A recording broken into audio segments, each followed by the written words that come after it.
thriving young woman. It's been 9 months since her murder. The southern border, it remains wide open. And another caravan of migrants is making their way there right now, hoping to illegally enter this country before Donald Trump takes office in a few months. Joining me now for more is former president of the National Border Patrol Council, Brandon Judd, and former acting commissioner of U.S. Customs and Border Protection, Mark Morgan. Great to see you both this morning. Mark, we've talked a lot about Laken Riley. It makes me sick when I think about what she went through and how her parents are learning of the details of her murder right now in that courtroom. She should be alive today, as you and I have said multiple times. President Biden could close the border with executive action right now, but he won't, which makes me wonder how many more Laken Rileys there could be before Donald Trump takes office. Look, all great points. And we've said, when is the country going to wake up and say enough is enough? And they did a couple of weeks ago when they unanimously said we need President Trump back in office to do exactly what you just said. Laken Riley, what it represents, and I don't want to oversimplify this because it can be somewhat complex, but there's two basic failures for the government. One, the Biden-Harris administration, is that they keep lying to American people saying that we properly vet everyone that we encounter. And as Brandon knows, it's just a lie. And they've been lying to American people for the past 4 years. The reality is this man did wake up on a Friday, illegally entered, was a good upstanding citizen, and then on Saturday night turned it into be a savage murderer. It doesn't happen that way. We have no ability to understand who they are or what their criminal background is, but we're still releasing them. The second failure was sanctuary cities. He was arrested in New York, but because New York is a sanctuary city, law enforcement cannot work with ICE. He was released and then ultimately was able to go and savagely kill Laken Riley. I believe under President Trump, all of this is going to stop. Yeah, let's hope. Let's hope there are no more Laken Rileys and no more women being murdered. Brandon, Texas Congressman Tony Gonzalez was questioned by ABC about Donald Trump's additions to his administration and how it would affect migrants. Take a listen to this take. Stephen Miller, who was Trump's pick to be Deputy National Security Advisor, said at a Trump rally last month, "America is for Americans and Americans only."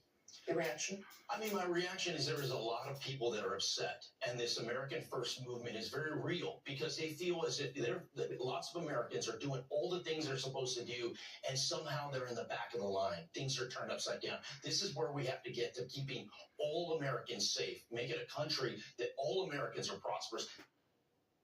Yeah, how can someone be against America first after seeing what happened to an American thriving citizen like Laken Riley, Brandon?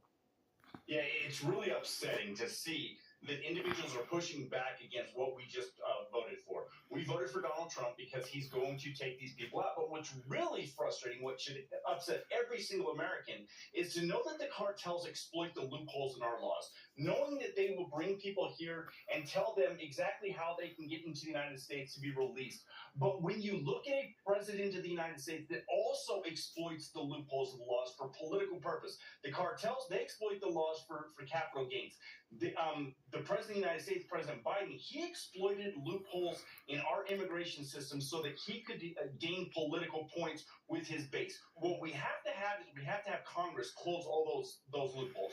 If they will pass laws like the Republicans passed H.R. 2 in the House, but the Democrats refuse to take it up. If we pass laws to shut down sanctuary cities, if we pass laws that will close all those loopholes, we will never have to worry about a bad president again. We will have the means to be able to keep people out of this country so that Laken Rileys don't happen again. So we will have the means to go after the cartels so that the fentanyl doesn't flow into the United States. We can do what is necessary. We just have to have Congress step up. I know that we're going to be good under President Trump, but what happens after that? We have to do everything in our power, and part of that is pass laws to shut down all of these loopholes. Yeah, absolutely. And you both mentioned the sanctuary cities, and that is a major problem. So I want to talk about that. Mark, earlier this month, I know that 2 illegal migrants with loaded machine guns were arrested for public urination and assaulting police officers. One of the migrants has tattoos that tie him to a dangerous Mexican drug cartel. But get this, because it's New York City, as you can imagine, they were released back onto the streets. They are now roaming the streets of New York City. So cities like New York, very, very unsafe.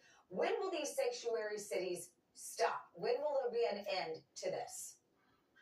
it's not just New York. It's every city, every town in the entire United States. That's why we've been saying for a very long time that every town, city, and state is a border town, city, and state, because the criminals coming across don't stay at the border.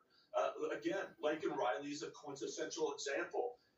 There was a failure by the Biden administration, obviously, at the border release, but we had another shot. Yeah. New York had another shot at this man to prevent him from murdering Lincoln Riley. He was arrested and he was released because they are a sanctuary city. What they should have done was detain him, call ICE, who would have then detained him or removed him, and Lincoln Riley still would be walking the face of this planet. The reality is when governor, any sanctuary city pushes back and working with ICE, what they're telling the constituents of their town, city, and state is that the well-being or the rights of someone that's in the country illegally has committed a more crime is more important than the public safety of the constituents in their town, city, and state. This is absurd. They are literally preventing criminals from being removed instead of releasing back to the city to reoffend. This is absurd.